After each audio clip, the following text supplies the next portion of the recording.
and we got loud. It's not over! It's not over! It's not over! And as the LRA began to move into other countries, Jacob and other Ugandans came to the US to speak on behalf of all people suffering because of Kony. Even though Uganda was relatively safe, they felt compelled to tell the world that Kony was still out there and had to be stopped. I'm here so proud advocating for the people who are back at home. And this change we're going to make is going to last forever. We built a community around the idea that where you live shouldn't determine whether you live. We were committed to stop Kony and rebuild what he had destroyed. And because we couldn't wait for institutions or governments to step in, we did it ourselves, with our time, talent, and money. So we rebuilt schools. The best you can offer a child is by letting them be independent, and that was providing education. We created jobs. I have seen the lives of those who have been hopeless. Now they have hope. And we built an early warning radio network on the front line of the war to protect villages from rebel attacks. To update real time what's happening on a war zone 8,000 miles away. All of this was funded by an army of young people who put their money toward their belief in the value of all human life. They gave a few dollars a month of what little they had to a program called Try, and proved that a bunch of littles could make a big difference. And as a result, the unseen became visible.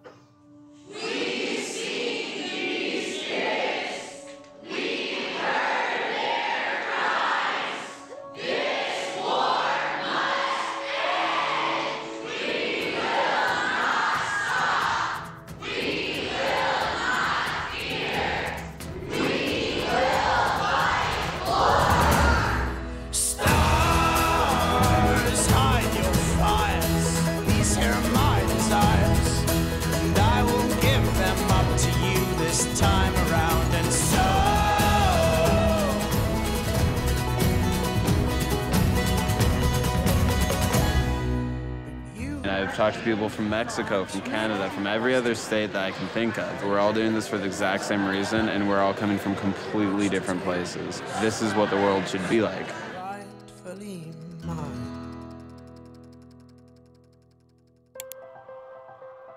So with hundreds of thousands of people with us, we went back to Washington, D.C., and we met with congressmen and senators, one by one, on both sides, Republicans, Democrats, and they all agreed with us.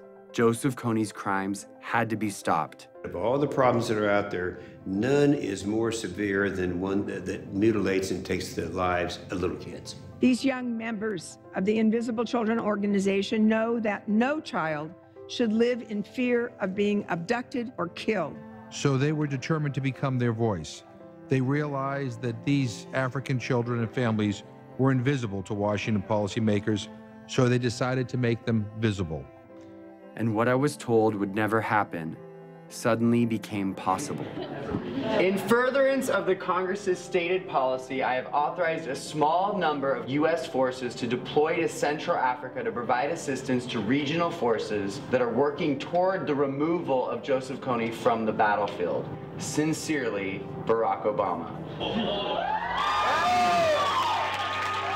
The surprise announcement came in a letter from the White House. The U.S. President's decision commits U.S. troops to help. Through advice and assistance, not putting Americans into combat, to help the countries of the region end this threat once and for all, then that was a worthwhile investment. We used to think we could not do it, and now when I see we can do it, I am overwhelmed. After 8 years of work, the government finally heard us.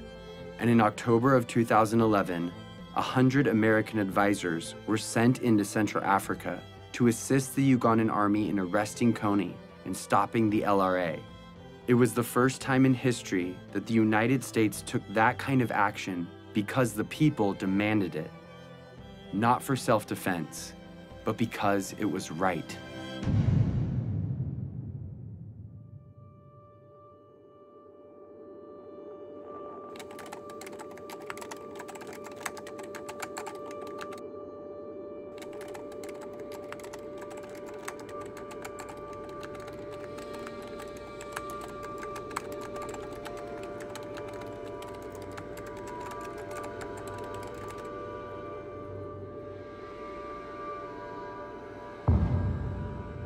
We've come so far, but Kony is still out there.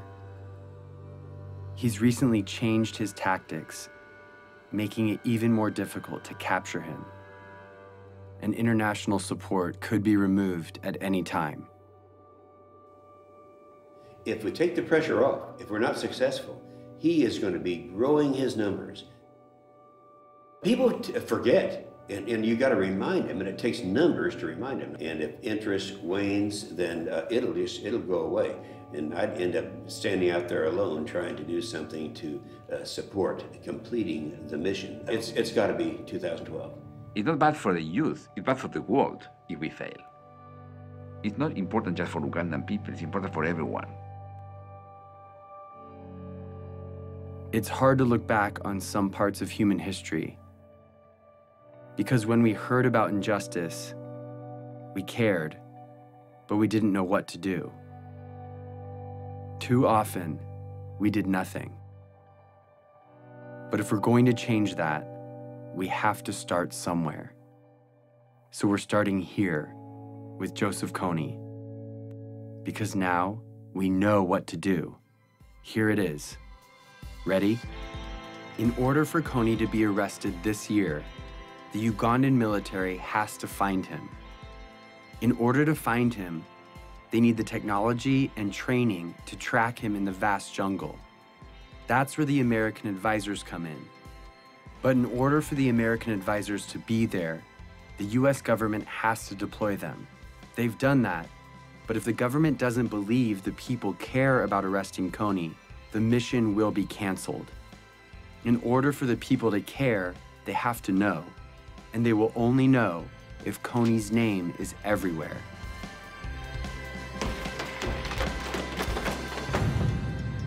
This is the dream. Kony arrested for all the world to see, and the abducted children returned home. Here's the biggest problem. Yeah. You want to know what it is? Yeah. Nobody knows who he is. But I know who he is because I see him on this picture right now. He's not famous. He's invisible. Joseph Kony's invisible. Here is how we're going to make him visible. We are going to make Joseph Kony a household name, not to celebrate him, but to bring his crimes to the light. And we are starting this year, 2012. We are targeting 20 culture makers and 12 policymakers to use their power for good. Let's start with the 20 culture makers. Celebrities, athletes, and billionaires have a loud voice, and what they talk about spreads instantly. I'd like indicted war criminals to enjoy the same level of celebrity as me. That seems fair. That's our objective, is to just shine a light on it. If our goal is to get Kony's name known, the known should join us. We are targeting 20 of the most diverse and influential culture makers to speak out about Kony and make him famous. Oprah, Mark Zuckerberg, Ryan Seacrest, Bono. Then we're going after policymakers, the ones that have the authority to see Kony captured. They decide if the advisors stay or leave. So we need to remind them that in this election year of fighting and name-calling, no matter what side you're on, this is something we can all agree on. If a senator or congressman notices 25 phone calls on any issue, on any given day, it is noted. When citizens, by the hundreds of thousands, start demanding that our government do something, suddenly it becomes in the national interest of the United States government to respond to this problem. We've identified the 12 policymakers that could change the game regarding Kony, so we're targeting them. On our website, we've made it easy to write them directly, call them, meet with them, and get their attention. If my son were kidnapped and forced to kill, it would be all over the news. So we are making Kony world news by redefining the propaganda we see all day, every day, that dictates who and what we pay attention to.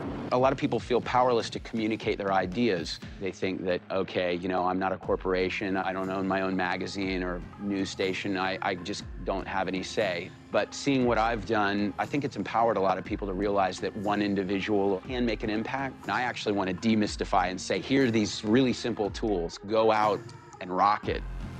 And that's just what we intend to do. Our goal is to change the conversation of our culture and get people to ask, who is Joseph Kony? We have printed hundreds of thousands of posters, stickers, yard signs, and flyers that are right now, today, being put up in major cities all over the world. We have thousands of Kony 2012 bracelets that we want everyone to wear, this year only. Each bracelet has a unique ID number. Input that number and you enter the mission to make Kony famous. You can geotag your posters and track your impact in real time. Everything you need is in a box called the Action Kit. It has 2 bracelets, one for you and one to give away. And if you want to help fund our life-saving programs, donate a few dollars a month through Try, and you can have the Action Kit for free. Start making Kony famous today. But all of these efforts will culminate on one day, April 20th, when we cover the night. This is the day when we will meet at sundown and blanket every street in every city till the sun comes up. We will be smart and we will be thorough. The rest of the world will go to bed Friday night and wake up to hundreds of thousands of posters demanding justice on every corner.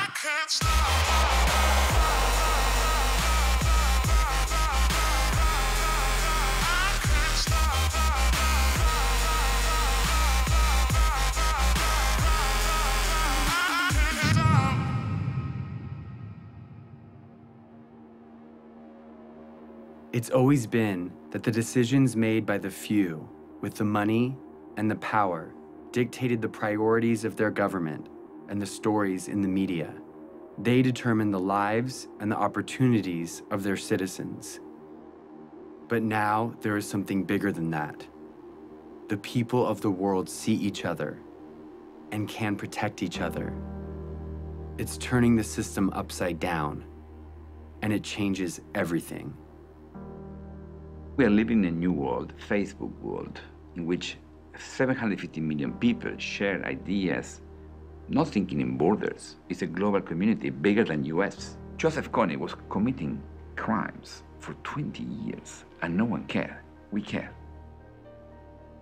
We have reached a crucial time in history where what we do or don't do right now will affect every generation to come. Arresting Joseph Kony will prove that the world we live in has new rules, that the technology that has brought our planet together is allowing us to respond to the problems of our friends. When it ends finally by bringing Kony justice, it should be celebrated like worldwide. We are not just studying human history, we are shaping it. At the end of my life, I want to say that the world we've left behind is one that Gavin can be proud of, a place that doesn't allow Joseph Konys and child soldiers, a place where children, no matter where they live, have a childhood free from fear. I'm gonna be like you, Dad. When you grow up? Yeah. Are you sure? I'm gonna come with you to Africa. The better world we want is coming. It's just waiting for us to stop at nothing.